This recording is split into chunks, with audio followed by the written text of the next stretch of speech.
BJP আক্রান্ত হিন্দুদের পাশে দাঁড়াবে, কেউ আটকাতে পারবে না। মোথাবাড়িতে ওই ঘটনা ঘটার পর হিন্দুরা সংখ্যা লঘিষ্ঠ হওয়া সত্ত্বেও, হিন্দুদের সংখ্যা কম হওয়া সত্ত্বেও হিন্দুরা পথে নেমেছে।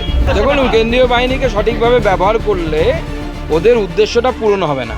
আমার যা মনে হচ্ছে আগামী দিনে জনগণ এই পুলিশকে আগা পাস্তারা খেলাবে। বিজেপি তো তৃণমূল কংগ্রেস নয় যে উচ্ছৃঙ্খলা করবে বা অন্য কিছু করবে। বিজেপি গণতান্ত্রিক পদ্ধতিতে সামলাবে। যদি আপনাদেরকে আবার আটকায় সেদিনের মতন এই জেলা নেতারা গেছিল, কি পদক্ষেপ হবে? দেখুন, প্রথম কথা হচ্ছে বিজেপি তো তৃণমূল কংগ্রেস নয় যে উচ্ছৃঙ্খলা করবে বা অন্য কিছু করবে। বিজেপি গণতান্ত্রিক পদ্ধতিতে সামলাবে। বিজেপির অস্ত্র হচ্ছে গণতন্ত্র, ভারতবর্ষের সংবিধান, মাননীয় প্রধানমন্ত্রীর ছবি। এই নিয়ে আমরা লড়াই করছি, কালকে লড়াই করব, রাস্তাতে লড়াই হবে। কিন্তু বিজেপি আক্রান্ত হিন্দুদের পাশে দাঁড়াবে, কেউ আটকাতে পারবে না। কতদিন 144 ধারা জারি করে আটকে রাখবেন? আমি খবর পাচ্ছি যে গতকাল রাতে প্রচুর হিন্দু বাড়ি থেকে হিন্দু ছেলেদেরকে জানালা ভেঙে পর্যন্ত অ্যারেস্ট করা হয়েছে।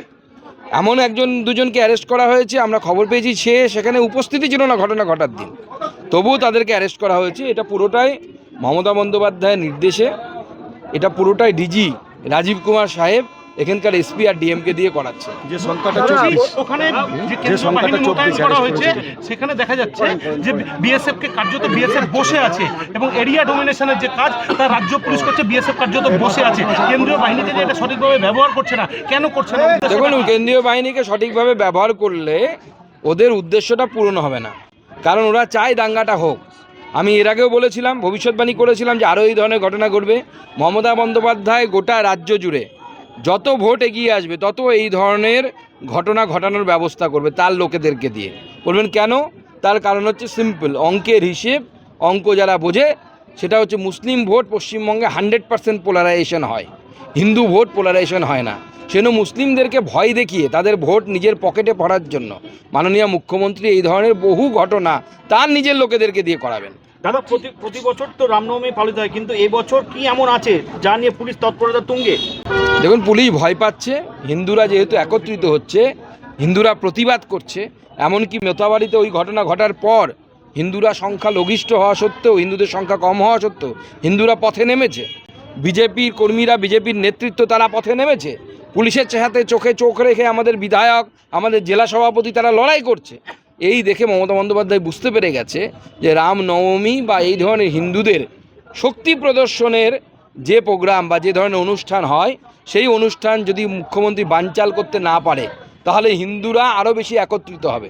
হিন্দুদেরকে একত্রিত হতে না দেবার জন্য এই চক্রান্ত মমতা বন্দ্যোপাধ্যায়ের তরফ থেকে প্রশাসনের পরেও মোথাবাড়ির মানুষজন সাধারণত দেখা যাচ্ছে যে তারা ভয় পাচ্ছে মোথাবাড়িতে থাকতে। কি বলবেন? না, পুলিশের উপর তো ভরসা নেই মানুষজনের ভরসা পুলিশের উপর নেই।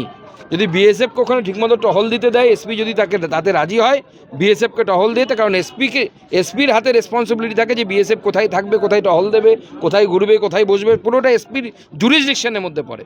কারণ ল অ্যান্ড অর্ডার ভারতের সংবিধান অনুসারে রাজ্য সরকারের এখতিয়ারের মধ্যে পড়ে, কেন্দ্র সরকারের এখতিয়ারের মধ্যে পড়ে না। আমরা যেহেতু হিন্দুদের জীবন মরণাপন্ন হয়ে যাচ্ছিল, আমরা বাধ্য হয়েছিলাম। আমি নিজে অমিত শাহজির অফিসের সাথে কথা বলেছি আর ডাইরেক্ট গভর্নর সাহেবের সাথে কথা বলেছি যে আপনি বিএসএফ নামানোর ব্যবস্থা করুন। আরও অনেকের সাথে কথা বলেছি, সেটা মিডিয়ার সামনে বলবো না। এবং শেষ পর্যন্ত আমাদের সকল নেতৃত্ব চেষ্টা করার ফলে এই কাজটা সম্পন্ন হয়েছে। বলে দিয়েছি, গণতান্ত্রিক পদ্ধতিতে আমরা রাস্তায় আন্দোলন করব। আমরা তো তৃণমূল কংগ্রেসের মতো পুলিশ পেটানোতে বিশ্বাস করি না, কিন্তু পুলিশ যেভাবে তৃণমূল কংগ্রেসের দলদাসের মতো আচরণ করছে, আমার যা মনে হচ্ছে আগামী দিনে জনগণ এই পুলিশকে আগা পাস্তারা খেলাবে। কলকাতা পুলিশের কমিশনার মনোজ কুমার বর্মা জানিয়েছেন রামনবমীর জন্য সমস্ত দিক খতিয়ে দেখা হচ্ছে। পুলিশের পক্ষে যতটা যা করার সমস্যায় করা হবে। কেউ যদি কোনো রকমভাবে অশান্তি ছড়ানোর চেষ্টা করে তার বিরুদ্ধে ফাইনালের ব্যবস্থা করা হবে এবং যে সকল সেন্সিটিভ স্পষ্ট রয়েছে। দেখুন, প্রথম কথা হচ্ছে গতবার হাওড়াতে, রিষড়াতে এবং উত্তরবঙ্গের ডালখোলাতে, এই প্রমুখ 3 জায়গায় রামনবমীর মিছিলের উপর হামলা হয়েছিল। আপনারাও নিজেরাও দেখেছিলেন সেই সময়, তার ফুটেজ এখনও আছে। রাজ্য সরকার কোনো ব্যবস্থা নেয়নি। পরবর্তী সময়ে কোর্টের মাধ্যমে আমরা কোর্টে যাই, বিজেপির তরফ থেকে কোর্টে যাওয়া হয় এবং এনআইএ তদন্ত হয় এবং এনআইএ বেশ কিছু জনকে অ্যারেস্ট করেছে, গ্রেপ্তার করেছে।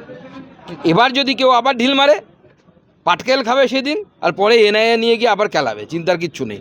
ডবল দেবো এবার আমরা। মনোজ কুমার বর্মা উনি আবার কি বলবেন? উনি তো নিজের মতো মনোজ্যোতি সুবোধ বালক। ওনাকে মুখ্যমন্ত্রী যেটা বলে দিয়েছেন উনি পড়ছেন, মুখ্যমন্ত্রী যেটা বলেছেন, বা ভাইপো, এখন তো মুখ্যমন্ত্রী বাইরে আছে যেন ভাইপো প্রক্সি দিচ্ছেন। বাংলা হান্টের আরও খবর দেখতে নজর রাখুন। বাংলা খবর মানেই বাংলা হান্ট।